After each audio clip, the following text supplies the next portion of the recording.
Hey, what's up? What is up? Morning, or afternoon. Hope you're all doing well.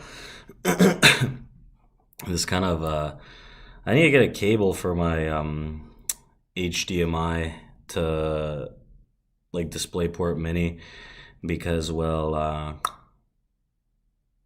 I forgot it. So I went to go get one. They didn't have it. Like the place is closest to me, so I just kind of fumbled it. So now I'm on this one stupid screen.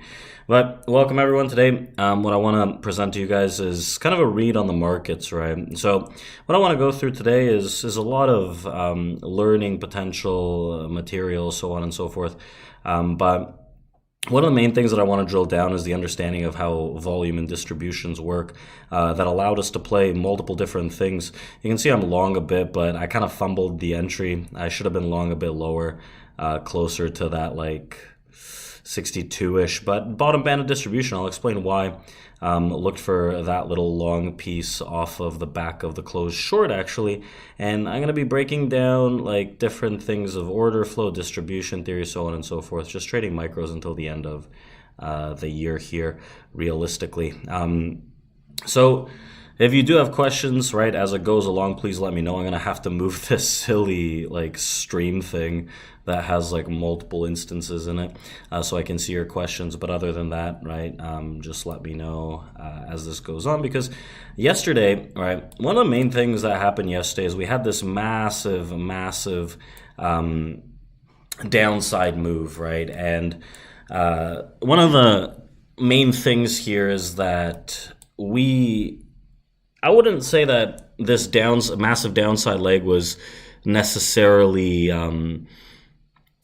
seen from miles ahead, right? I don't want to pretend that I saw this thing, the magnitude of this drop happening, but there were certain areas and key levels that if we read and understood well, we had a very good chance of finding, right, a decent downside move, right, at least 20, 30 points. And I'm going to explain exactly why on the S&P 500. We can do it on the NASDAQ as well because they were both very good opportunities to catch some of this downside. Very similarly today as well.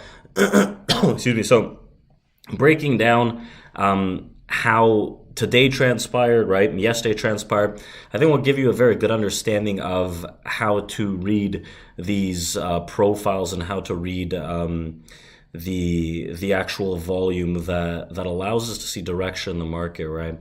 Talk a bit about order flow in terms of depth of market and whatnot if we see anything in real time here, but I would have to like replay to see the trades from today. But anyways, so when we talk about distribution theory, right? Yesterday was the case that I don't think I can draw on this. Can I? 1 second. I don't think that's going to be possible. But okay, let's see here. Maybe we can draw some like silly boxes. Let me see.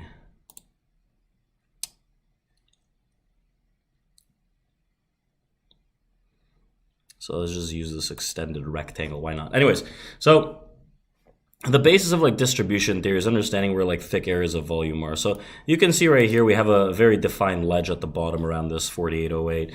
The 4808 is to be considered the prior all-time highs. So when prices manage to actually run through that area, right, you expect some kind of movement, so on and so forth. But the point is, over the last few sessions, what had happened here is that we created this smaller originating balance, right, that gets cut off at this 08. So this smaller originating balance that gets cut off at this 808 allows us to identify where a key structural support is, where strong-handed buyers would enter the market, because you can see, right, the difference in volume that separates these two areas, which allows us to see that momentum on the buy side. Not only that, but on the individual days here, you can see that on this prior session, you have a lot of volume that shaped up on this P shape, right? P shapes generally lean towards topping out patterns, but a lot of volume shaped up here, as well as on the overnight session, a lot of volume shaped up into those lows. So what that indicates is that there's a lot of people getting very active in that area. And the fact that it's a very big ledge, right, on the larger balanced scale that we have here on this 50-day profile suggests that this area should hold out as support for price to continue into a balance, right? So yesterday, this is what I was mentioning in our YouTube live, that, you know what, like looking at this, we should hold the 08s to get that next leg to run to the upside. Now, what happened is you got a lot of volume that traded into these highs. Some traders got trapped, right? If you were a little more versed in order flow, you could have maybe seen the attempted sell side pressure come in into these highs. But if you weren't, right, and you're watching this thing and you're like, okay, well, you saw this very quick move from 48.30 all the way down to 08, right? You get this like 20 plus point move instantaneously that pushes price very aggressively down into the bottom band of support. You're like, holy shit, like I missed this massive move. Let me start buying. Well, hold your horses, right?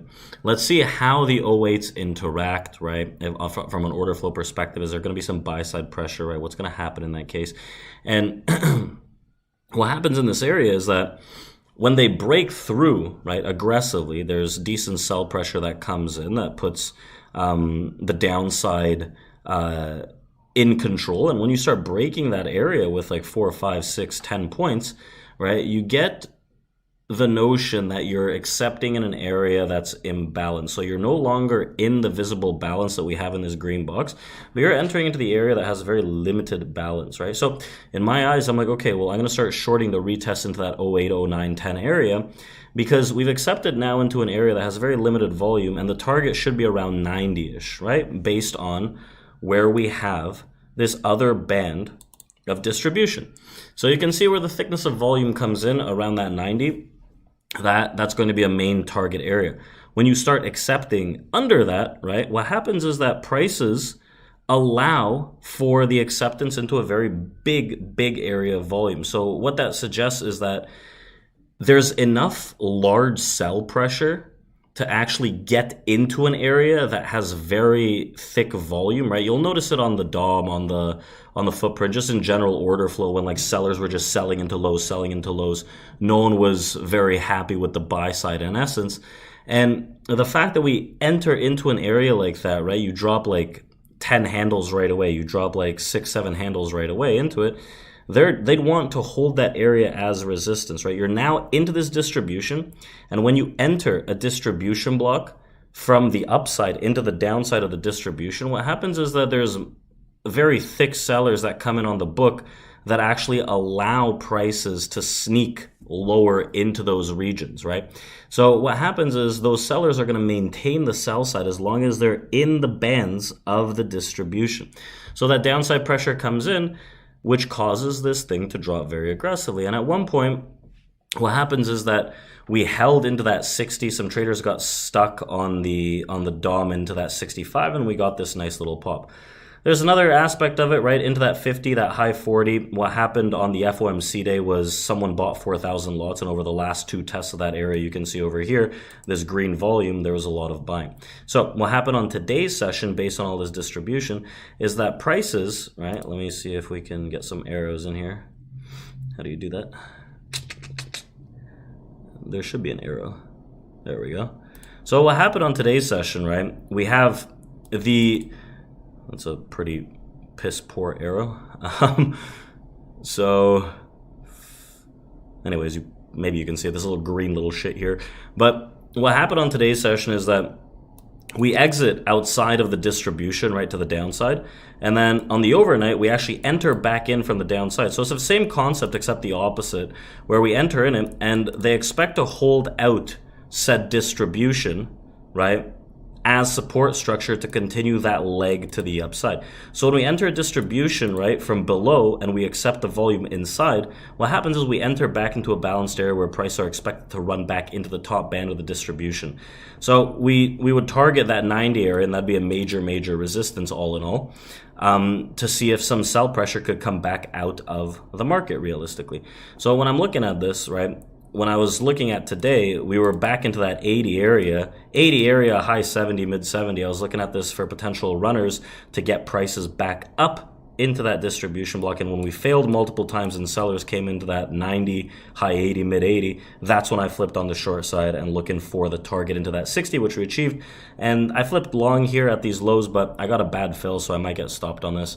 I don't want to risk too much realistically, but a decent fill into the low 60s, right? We traded into like 69 or something. I like it because the bottom band of this distribution for prices to sustain, right?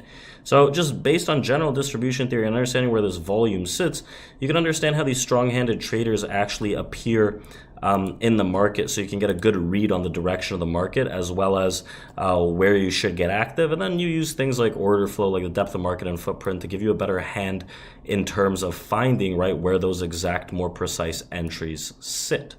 So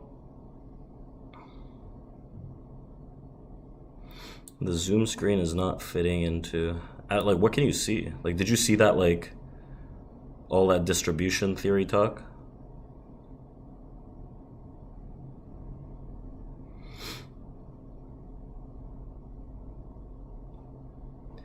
Let's see what's going on here.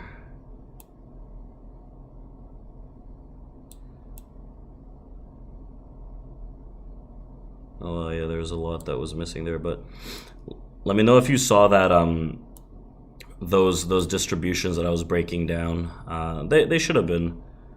One second, let me see if we can fix this a little. Oh geez, what's happening?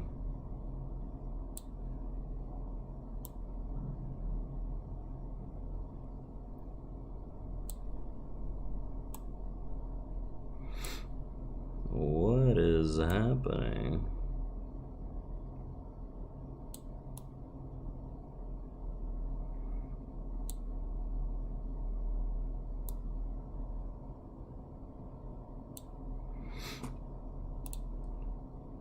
I got taken out of that long.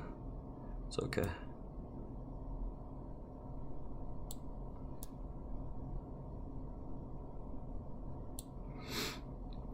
Maybe this is better.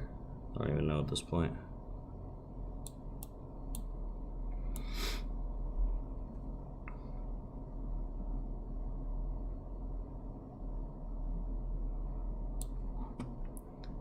Okay, you kind of saw it. I don't know what I was doing then. Well, okay. The general premise is that, like, we were trying to hunt the distribution. So, like, right now, if I look at this, if I'm looking at this, shit, where is it? Like, look at all this, like, so we're at the bottom band of the distribution. We accepted to the upside last time around, right? There was a lot of sellers that came in here earlier on the session towards the top bands of the distribution. You can see on the individual day there was a lot of sellers here. Now, we're coming into the bottom band of this distribution, suggesting that, right, there should be some kind of strong-handed buyers, but it's something that, like, we'll look at on the DOM, for instance, and try to confirm with the DOM. The first few tests, right, they were there. They had the opportunity here, right, into that, like, 60, into that, like low 60. They tried, they couldn't really press. Right now, what's happening is we're starting to exit the bottom band, and we're coming into an area that's very interesting to the downside, because it was an area where there was a lot of buyer pressure, big lots coming in on the market buy side from the FOMC into that 50, that 48 area. So when we come into that area, right, that becomes one of those last chances where these buyers kind of step in. Otherwise, you get this larger downside press.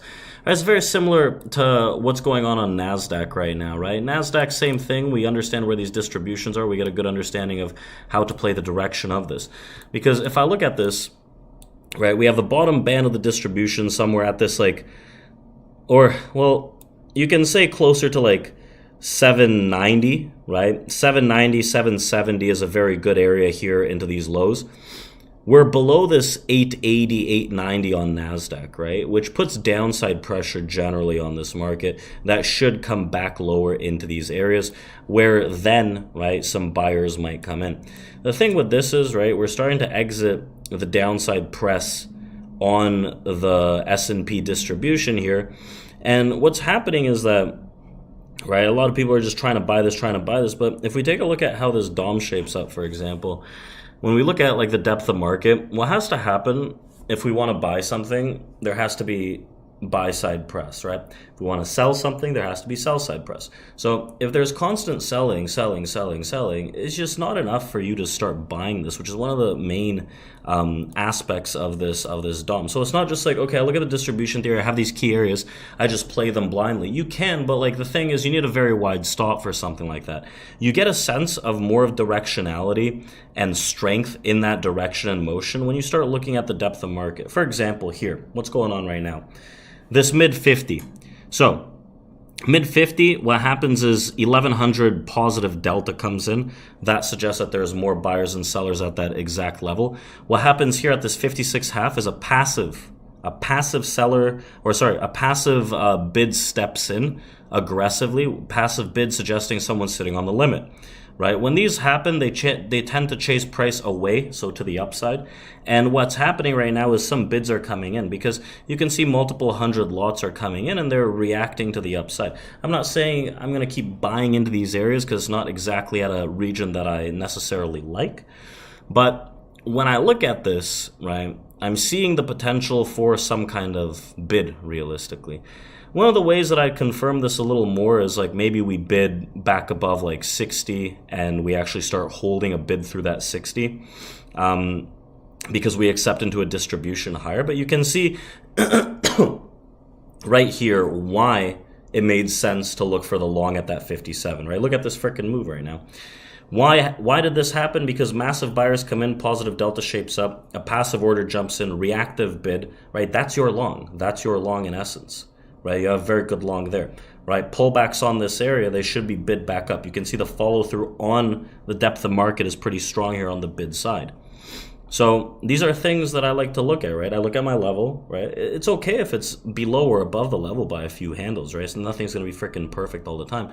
But if I'm trying to be a buyer or if I'm trying to be a seller, I want to understand where the order flow for these reactive longs or shorts is actually coming in, so I don't get in too early, right? It happens a lot, actually, but that is another point.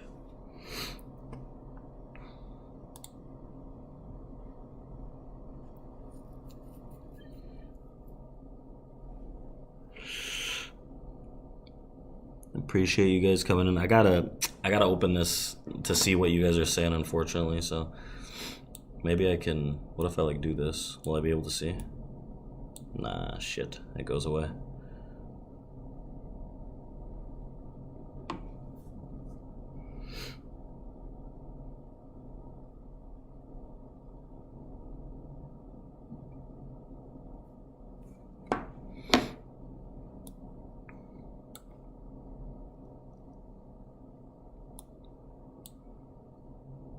What's going on here? Let me know if you have any questions about this, because at this point, what I'm looking at is we're trying to enter back into the distribution, into this like 60. As long as I hold like high 50s, low 60 on the bid, it looks good for that long side, right? If you weren't just like marketing in on that spam bid, like it's fine. Like you obviously missed it.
So let's see.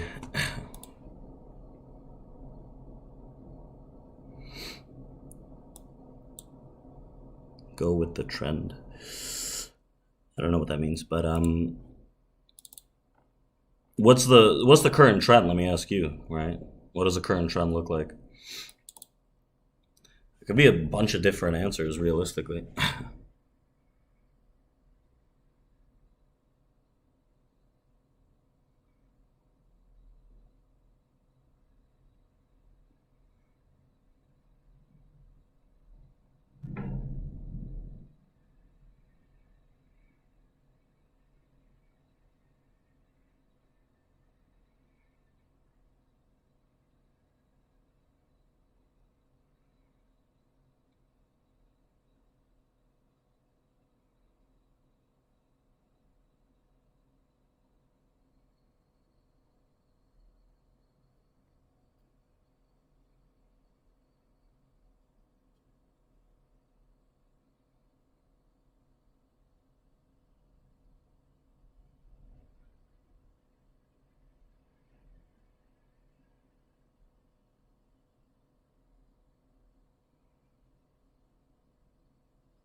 So there's not.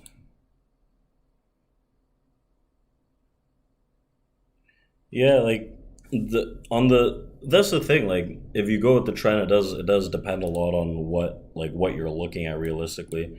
On like if I zoom out on a larger scale, right? Been up for the last 8 weeks. If I look at it over the last few days, there is sell pressure, right? I'll give you that for sure. The thing with the sell pressure is it's getting a little exhaustive, in my opinion, down into the bottom bands of these distributions. I would listen. I would lean a little more to the short side. I had a short earlier today. I closed it out at that low 60. Now we're in the bottom band of the distribution, right? Buyers are starting to step in. It's starting to look like the traction is shifting realistically, right? It also depends on what the frame is. If I'm looking for like 6, 7, 8, 10 points, right?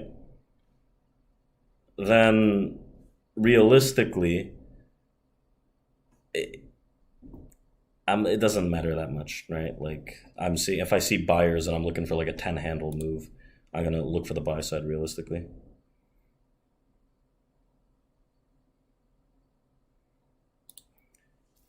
Yeah, if I look it on my phone.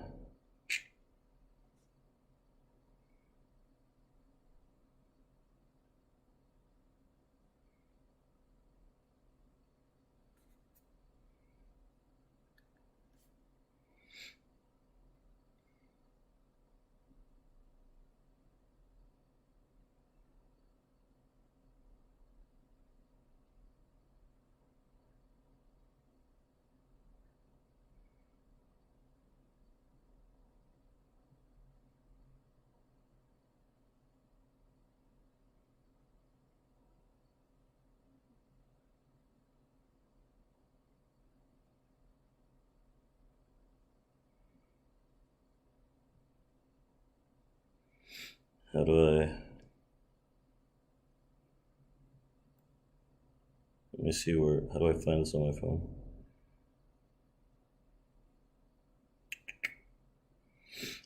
Hmm.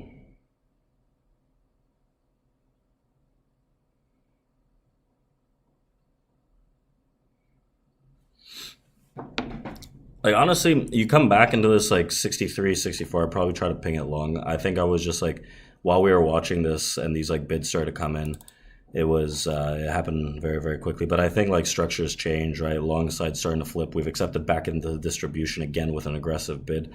They were trying to hold here, here, here. I guess they just needed a head fake to shake them out before that long side continues. But probably trade the 80s.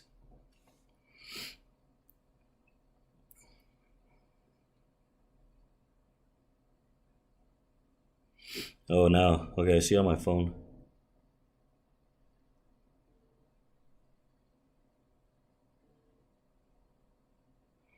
Okay, perfect. It's on my phone. So if you have comments there, I don't have to constantly keep opening up that thing. But yeah, like this is what I mean in terms of distributions, right? You got it allows you to identify like direction a bit better, like the strength and the move overall.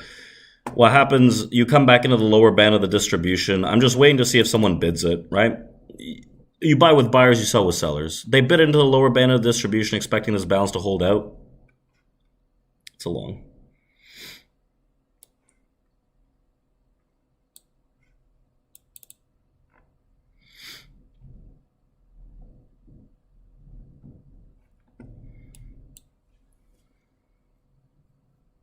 I just had a bad fill on that last long that I tried. That was like 64. Should have been filling like 61.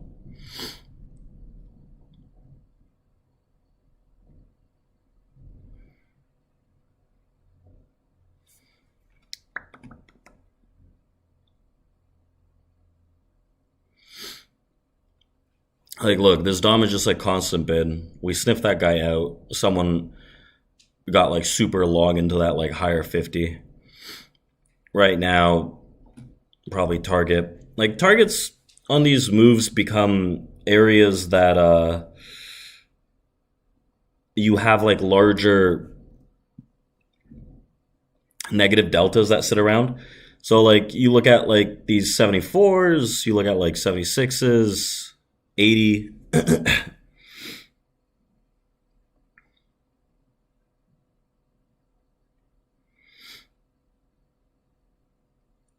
Well, there's a good question. So, everyone that's watching, do you expect a big crash in 2024 and why?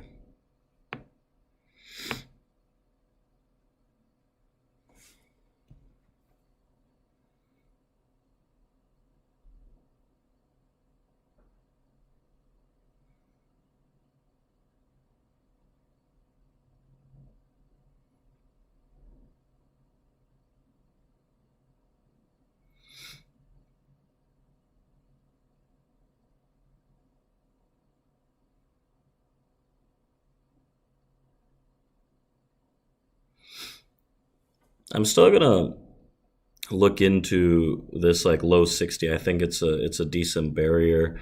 And then like if we can confirm with the depth of market to see something real on a bid.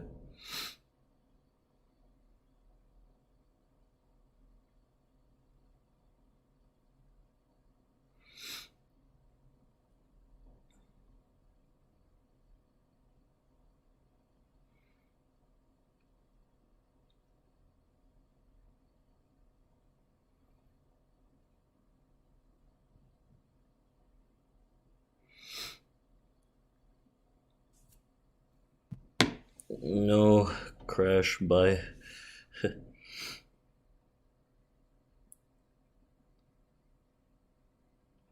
Seems a little aggressive. A US dollar crisis when US dollar lose its world reserve cash title, stagflationary depression. Okay, well, I feel like that's just like calling for like a black swan event. Um, I think a lot of people under and overestimate the potential for a doomsday crash, right? You're not gonna see it coming, but like 2024, is that gonna be the year? I highly doubt it. I think that markets take a 30% haircut maybe into the end of 2024, 2025, but that's after we see continuous highs, right? I think that um, what Footprint Futures Trader just said, I agree with. I think that generally speaking, we have another inflationary cycle, which could cause more corrections, if you will, more common rather than seeing like a 60-70% haircut in the market. Those big cataclysmic events, right? They happen when everyone doesn't doesn't expect them happening, right? But I, for one, lean on the side of um, maybe multiple smaller corrections, maybe something of the magnitude of maybe a 20% from a high max, right? But I think all in all, 2024 pretty strong upside trend, and then who knows in 2025. Yeah, like the way I see it, right? I'm not a fortune teller, economist, or whatever. Even if I was an economist, I'd probably be stupider than I am right now. But the the expectations are that Fed probably cuts a little too aggressively, um, is forced to hike after again because inflation hits again, and then we have another round of higher for longer, followed by QE and cuts. All in all, I want to buy 60 on the futures on the ES right now. I'll do it again. Um, I think they want to hold the balance. I was a little too slow on that on this like high 50 bid that we were just talking about. But they've accepted, right? I think they just needed that head fake to sustain some of this new buying, I would say. If the markets pull back, right, into the end of the year, it's just going to be a lack of buying that presents that pullback opportunity. And I don't think it's anything cataclysmic. I think personally the larger pullback that resides is going to be mid-January, realistically. Um, that's what I'm hedged for, at least.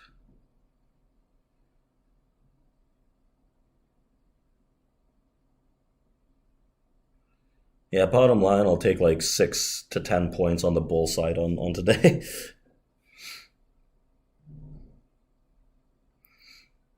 Free alternatives for the Dom. There is no such thing. This is paid to play. If you want like a good quality software, like Jigsaw, honestly, isn't Jigsaw like $50 a month? Like Jigsaw's good. Sierra Chart's like 30 or something. I don't know, $40 a month. Like free software isn't going to get you very far. Quant Tower has free software, but to my understanding, there's no the DOM isn't as good. They have other good things for order flow, sure, but short the US dollar and US bond market. I'm long the US bond market from the lows. I think there's a little more before the pullback on it. Like I think keep long bonds until they stop cutting rates, right? If rates keep dropping, then I don't see the case to short bonds yet.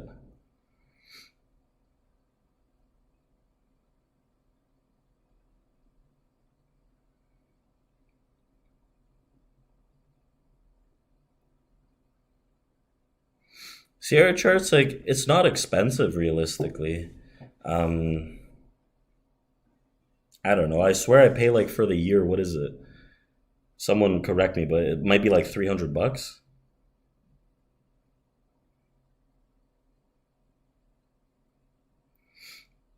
What's ATAS? Maybe I'm saying it wrong. ATAS. I might look into it, but two people swear by it right now.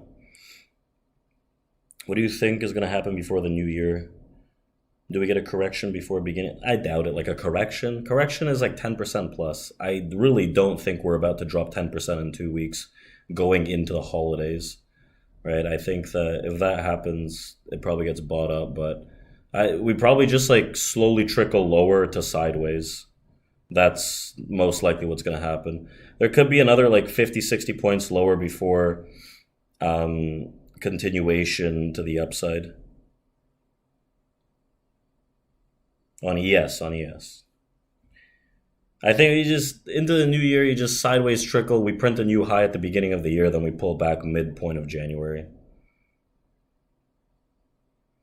What do I think about TD Ameritrade? I've never used it, but like for futures, like I don't think it's a good platform. For futures like Jigsaw, Sierra Charts,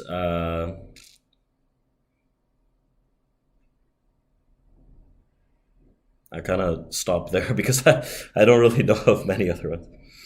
U.S. dollar will lose 75% of its value in dollar crisis. These are kind of outlandish statements, but do you? I'm not risking on that. Sierra charts with like uh there's some high level doom there. Like what's the basis of that? Like what like if you're gonna doom prep, like what I don't mind listening to the reasoning, but like what's the reasoning for it?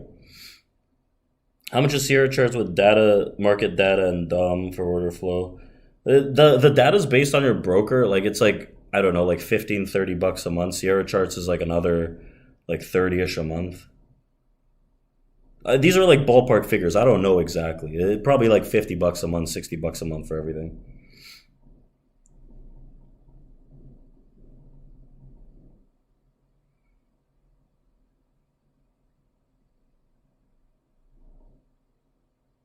If all your charts are set up for a particular platform, why would you switch just to save a few bucks? Ed, that's a good question. Like I wouldn't. I don't know. I've been using Sierra chart for years, so it's like for me, it's like I highly doubt I'm gonna move away from Sierra chart. Kind of want to start buying the.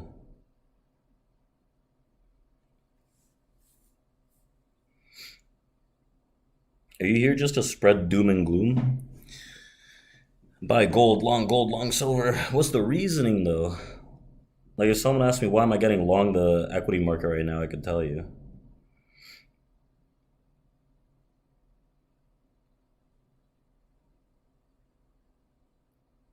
Are you using IB in Canada with Sierra chart? No, I use IB for like portfolio and options, and then Sierra chart for futures with like AMP futures as a broker to provide data. I don't like NinjaTrader. I'm gonna say it. I don't care who uses it, but like if you use it, fine, whatever. But like when people always ask me, "Oh, do you have like this and this for NinjaTrader?" Like, no, it's the platform is just like I don't like it. That's it.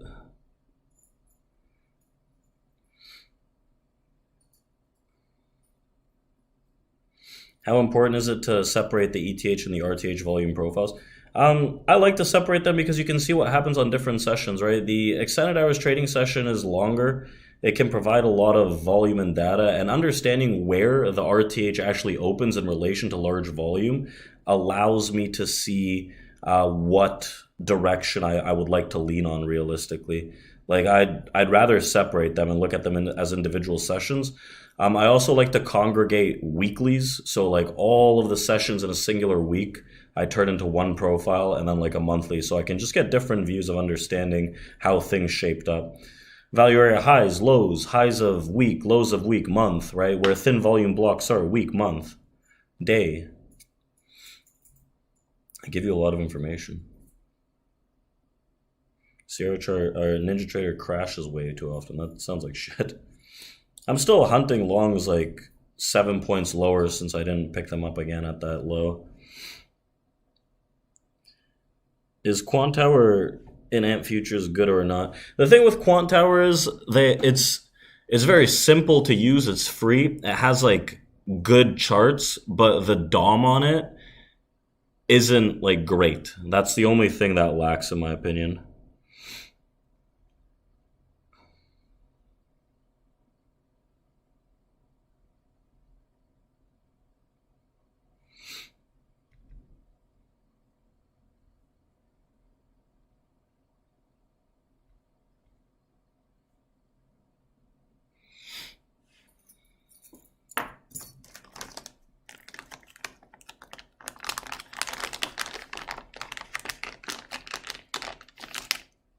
The hell is this? Ugh. I want to see this thing pull back realistically.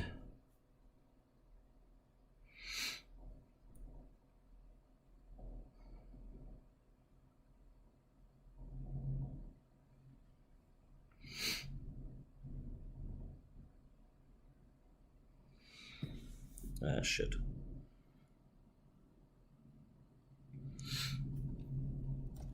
I'll do a like since The last when I was sharing the breakdown of this, you couldn't see the numbers. I kind of want to do it again because it gives you a good understanding of how this thing is shaping up, right? Especially how yesterday played out, how today played out, and how you can kind of read this going forward to give you a better understanding of what the story of the general market is, where you sit in terms of the general market, and how you could play off of the general market realistically.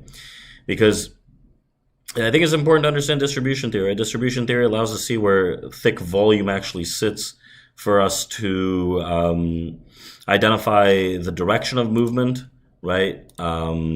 How prices interact with expected strong-handed or weak-handed traders, which are the ones that actually move the market. So if I section both of these areas into large distributions, what you can see from this is I use a 50-day profile generally. Where's the arrow? I use a 50-day profile. You can see that creates this like big belly over here. This is what we call a distribution. The bottom band and the top band are where the distribution drops off into low volume. You can see on the prior week we had a lot of volume that shapes up in terms of like a balance, right? This large distribution is a balance. Now, what was created here over the last few sessions was at the prior all-time highs at 48.08, which creates a ledge and a minor balance area. So with all the volume that shapes up here, right, the general thought process was we should probably hold this for the bull side to continue that leg higher. Blue and green volume suggests that you have upside volume in this region, right? It suggests that you have heavy volume in this region that if you're towards a bottom band of a distribution should get us to the leg higher. Now, when we came into the 48.08 yesterday, right, we dropped like 20 handles to get into that area. So what this means is that you have a pretty strong sell that allows this drop to happen. What goes on in this area is that if you're looking at the dominant order flow, you have extended larger market sellers that come into prices that allow for this break. So when I'm looking at this, we have the bottom band of this distribution with the expectation that prices hold it as support. Now, should we break it and large sellers come through, the tide flips and what you're getting is a move of imbalance where sellers are very in control because it takes a lot of selling to escape an area that has very thick volume that's been created. So when that happens, you allow for a blow through that has a target down into that 90-ish area. So you have about 20 points of movement for prices to go down very swiftly. So on the break of that area, when you start accepting aggressively, I was just looking for that short, just looking short. And when you accept into the top band, right, of this current distribution, you accept lower into it, significantly, what happens is there's massive sellers that actually accept the movement into this very thick, large volume. So that's suggestive that these are real sellers, and you could sell into the highs of these bands to continue into the lows of the bands, which is what happened yesterday into the end of the session. We dropped down, and even on the overnight session, right, when we trade back into it, they sell. Today, they sell. But what happened was we peek our heads outside of the lower band of this area, and we move back up, which is the complete opposite of what happened when these sellers accepted into this distribution. So the sellers push out, and the buyers push back in, suggesting that I want to lean on the bull side off the bottom bands of the distribution and a little on today's session. But once we trade back in the high end of the distribution, right, you can look for that short. And then when we trade into the bottom band, this is what I was talking about when we started this live, I'm looking for the longs into that low 60, right, into that 60 area. And when you confirm with order flow, you get the area, like a more exact level of where to get into this region realistically. So I just wanted to repeat that because at the beginning of the session, I realized that you couldn't really see much of it. So when we were looking at this a little earlier, this is what I was mentioning on the DOM, right? You have a massive buyer that comes in, net imbalance buyer at 56.75, large positive delta, pushes up aggressively. So when you get a bounce like that aggressively on the DOM with multiple hundred lots of buyers coming in and actually springing price up with a passive order that jumps in out of nowhere, I lean on the bull side. I want to be a buyer in that area, right? I want to be long in that area, especially with the acceptance back into the distribution higher, so I can get long into these blocks, right? Based on how volume's holding, how order flow's holding. And I still want to look for longs because we're at the bottom band of the distribution that's holding out and they just keep buying. So I want to be a little long into these lows, right? It's the same thing with NASDAQ, right? You can use this to any principle realistically. Let me just open my phone again because y'all.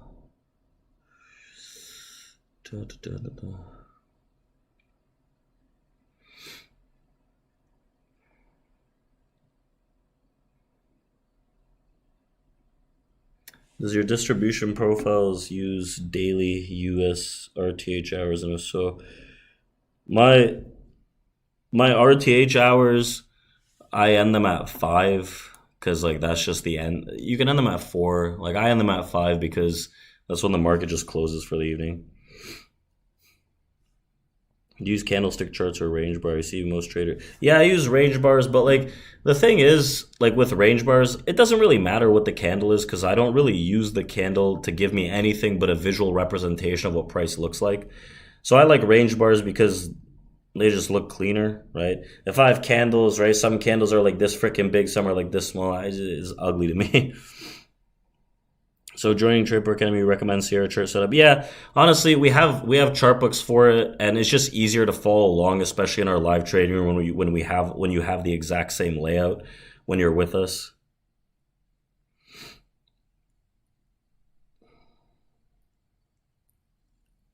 My levels of interest right now are like 60-ish. I got 80-ish. I got 90-ish. I determine them based on the volume profile, right? Where distribution ledges are, where individual heavy volume is. They got like a shitload of videos on that on YouTube alone, right?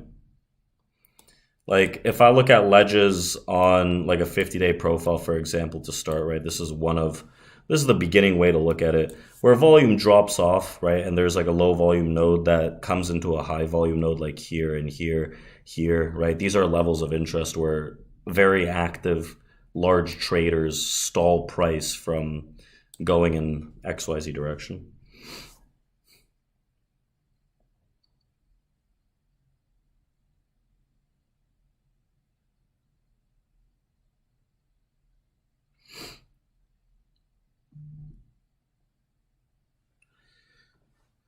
So my levels of interest are based off volume profiles and and market profiles too a bit. Like keep long. I think this thing can run back into the middle of the balance at this point. Yes, financial astrology. Excellent.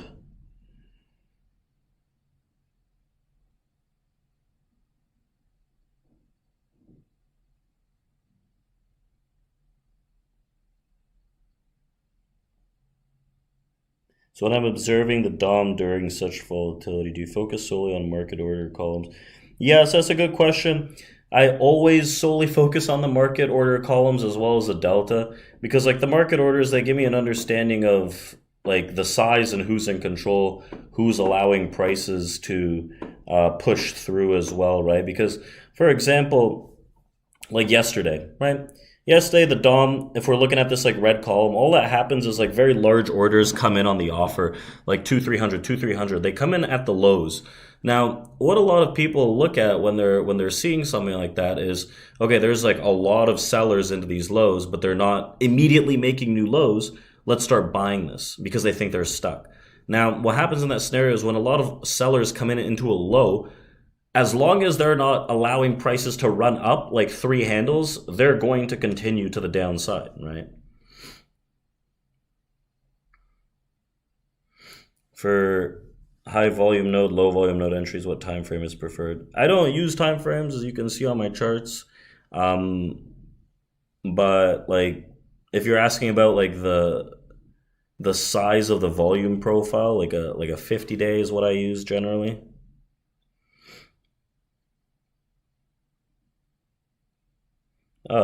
Go work, Johnny. I'm happy to hear that.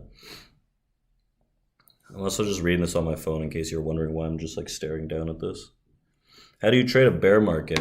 Same way I trade a bull market. On futures, right? It's same shit. Like I don't. It doesn't necessarily matter.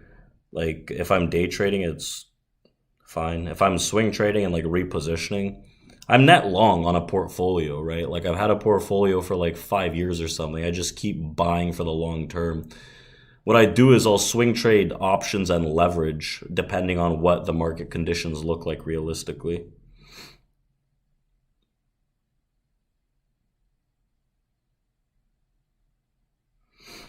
Have you like day trading in a bear and bull market, like it shouldn't necessarily be different because the concepts stay the same. That's the thing.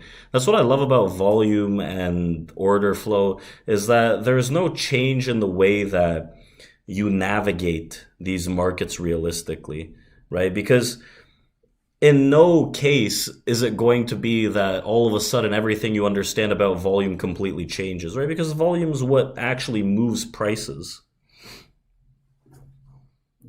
If you consider using the tape to see market orders coming in, Jose, like the tape and the DOM is just like the same thing. The tape just allows me to filter large orders, which isn't necessarily useful if I read the reaction on the DOM that comes in. Like if you rewind to what I was saying at the beginning, like I've been bullish since 60 on this. Like I think there's still momentum to the upside. You probably tag that 80. And like the tape versus the DOM is the same thing in my eyes, right? Tape's been bullish.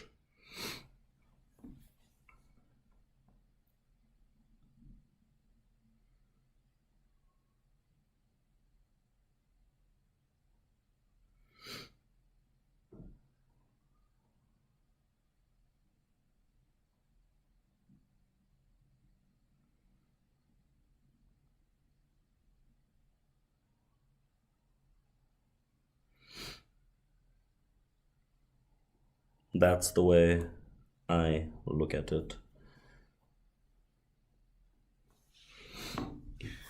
I don't, the thing is, like, I'm not against the tape, right?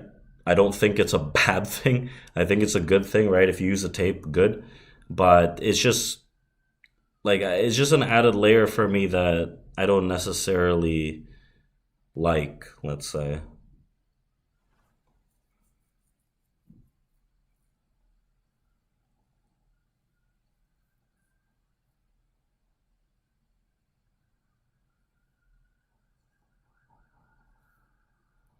What was that thing about Michael Burry? He called the last 11 out of the last three crashes.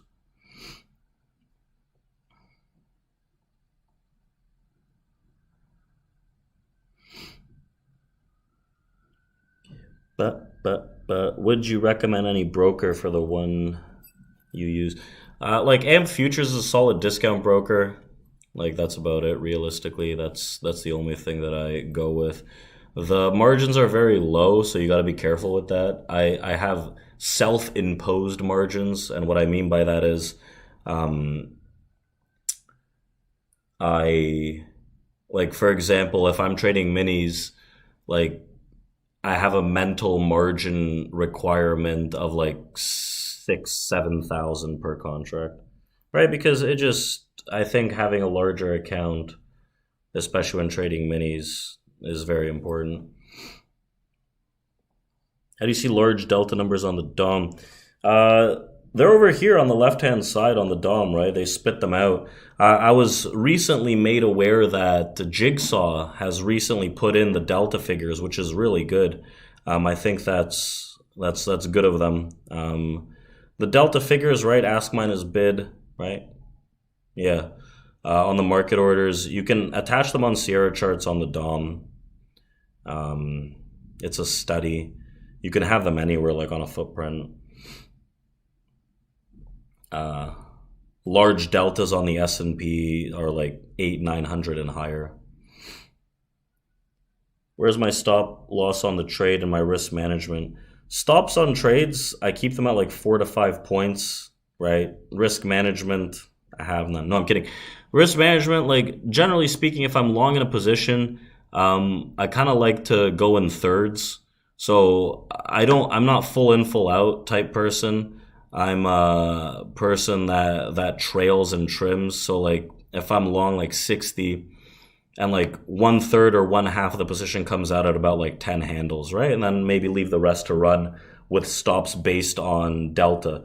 So like if I have distributions in delta, very large delta, I like to hide behind them. So if the distribution starts at like, let's say 60, and then the next little leg of a distribution starts at, let's say 65, I can hide behind 65. Or if there's a very large delta that sits at like 67, 65, right, I can hide behind those areas by like 2 handles. I notice you have no EMAs. What is your thoughts on this? Do you use supply and demand? I don't use EMAs, especially for day trading. Okay, so my philosophy, the way I trade, the way it's gonna sound weird, but the way I think that everyone should trade, like the quote unquote right way to trade, is just based on the actual raw information that you have. Futures traders, right? The main futures traders, biggest futures traders, they trade based on order flow, volume. EMAs, they're not gonna give you anything but maybe some sentiment reading, realistically. I just trade based on distributions, right? No supply and demand. Just where distribution ledges are, where big buyers and big sellers came into price before. If this thing trades 48.08 today, I'm gonna freaking lose my mind. What areas on a TPO chart would you consider support and resistance? Like, what should I mark out before the market opens? I'd start with a volume profile chart. I think volume profiles have more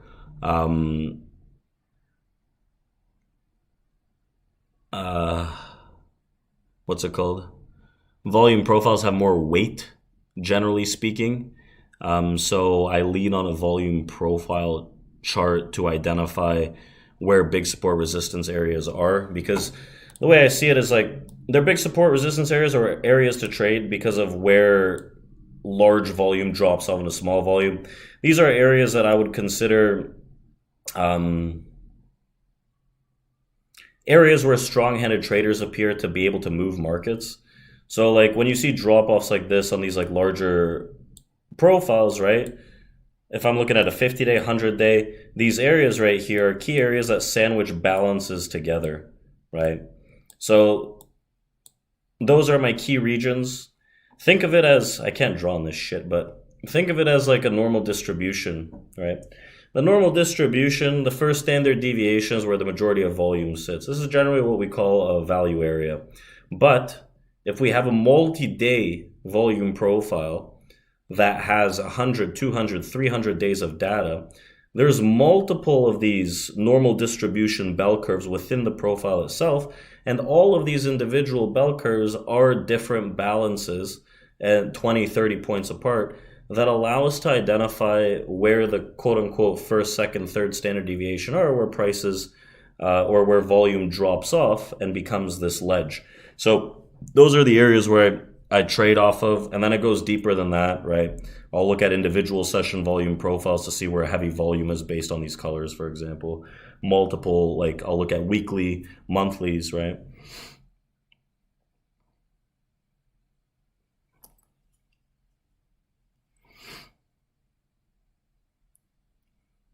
There's so many videos on this on our YouTube. You can go check that out.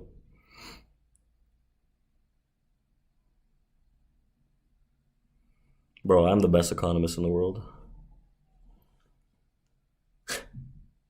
How do you find the order flow? Use the depth of market. Like the DOM is the main order flow tool, right? Depth of market is the key order flow tool because it allows you to see the actual market orders that are coming in, right? Last traded quantity is the market order that comes in on the depth of market, right? Right here, these red and blue columns. Again, there's so many videos on YouTube about this. Like what happened down here, right? Go and watch the beginning of this video in terms of that like mid 50 area. Do I use the view up indicator? No, I don't.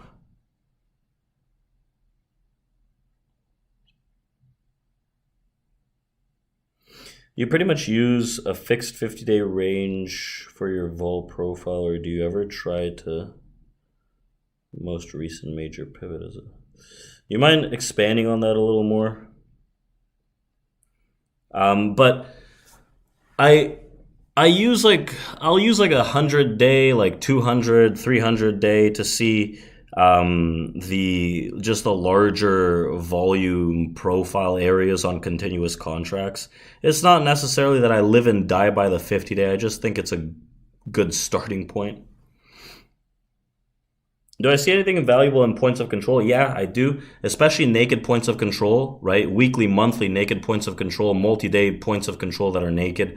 Very key support resistance areas, very key target regions. Current developing points of control.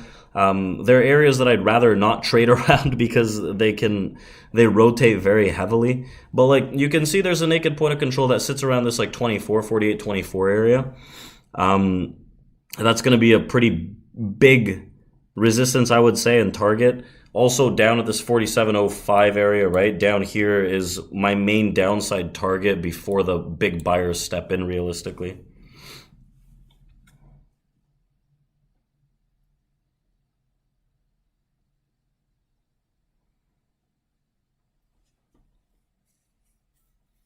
Let me know if you guys have any final questions here. We've been running for about an hour. I'm going to do this again tomorrow. Explain some of this stuff more. Maybe there's another trade tomorrow. Today we found that long opportunity.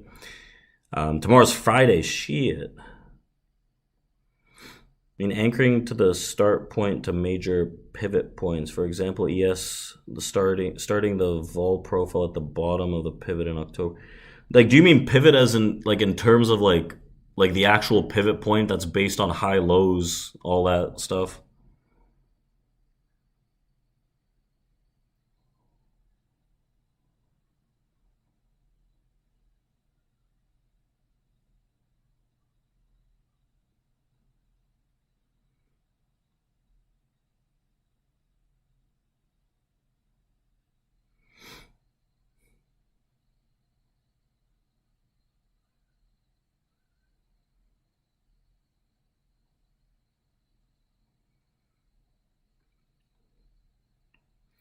Yeah, I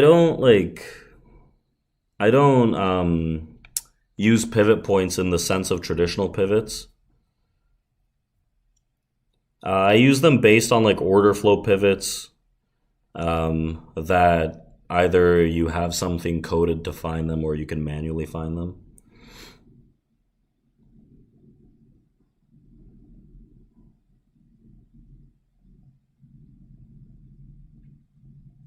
Intraday trading, which chart is effective? Tick chart, 5 minute chart. None of them. When people ask me what kind of chart I use, like it doesn't really matter, right? Like if you use a time based chart or a range based chart, it doesn't. It's not going to affect your trading, like trying to find candlestick patterns or whatever kind of patterns, right? That's just the reality of it. Like if someone buys 4,000 lots, right? Like, does it really matter if they're you think they're using a 5 minute candle? Like they're not. Are they using like a range bar? Like probably not, right? So like I really recommend taking a look at volume profiles and starting to read order flow to understand the flow of the movement of volume that affects pricing, that allows you to see these larger moves, that allows you to find who's in control. How many ticks per session on your TPO footprint? I'm not sure what that means. Do you mind expanding on that, Jose? How many ticks per session? Like, what size is my tick chart? When selecting out levels of interest, do you look at where the POC is located on a high time frame chart, but also notice low value control and high control sometimes seems like levels of interest?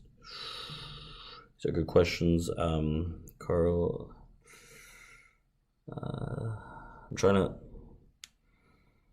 to fully understand what you're asking. You look at all the POCs. So when I look at POCs, points of control on volume profiles, right? I'll have a volume profile chart that has only day sessions split up. So RTH and ETH. I'll have one that has weeklies, right? I'll have one that has monthlies. So the only interest in POCs is the naked POCs, right? Virgin POCs, whatever. POCs that have traded once, formed once, but have not yet traded again. I think those are of high value. Also, right, areas where low volume starts.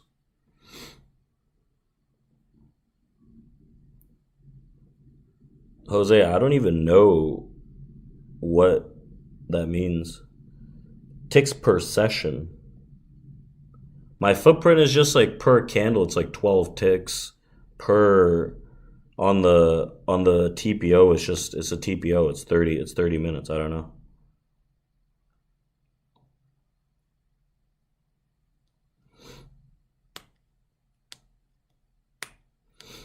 Do I use fractals to trade futures markets? Depends what that means. If it's like Elliott waves, no.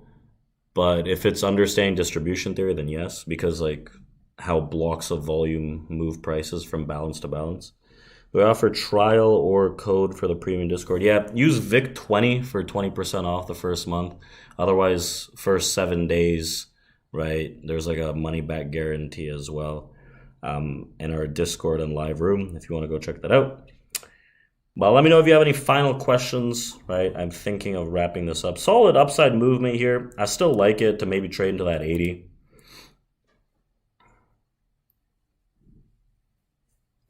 Here, I'll just type it out.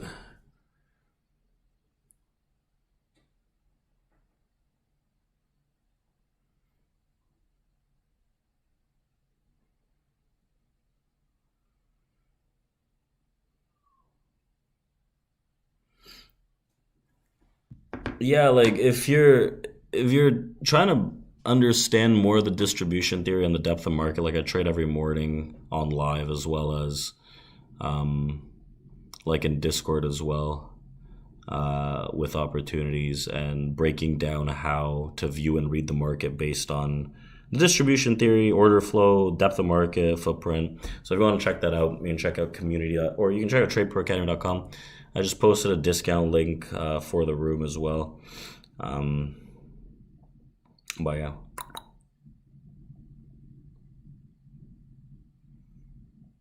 So with that being said, right, I'm gonna do this again tomorrow at 1 p.m. Eastern.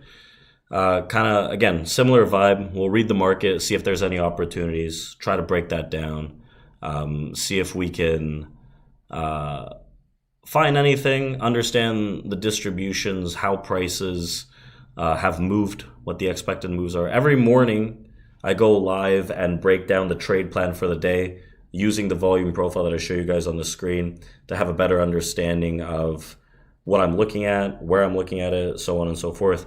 So again, we're going to do it again tomorrow. And if you have any specific questions on the DOM, right, maybe there's a few more examples that we could go through, but yeah.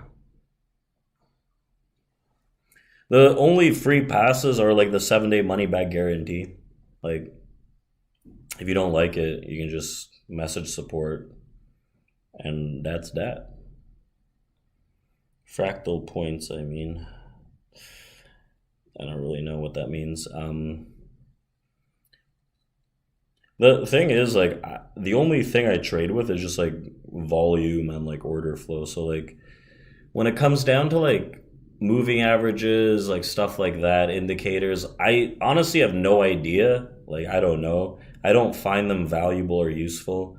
I've created a system and a strategy that has a pretty good percent profitability and consistency, and just stick with that because it allows me to see the most raw point of data that we could possibly come by, which is volume.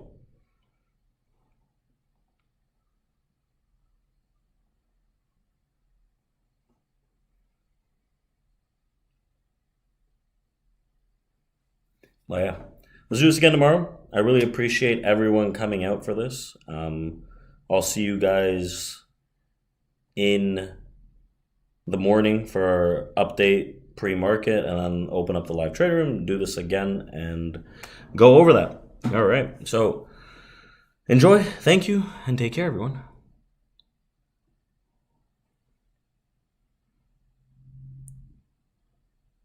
1 second.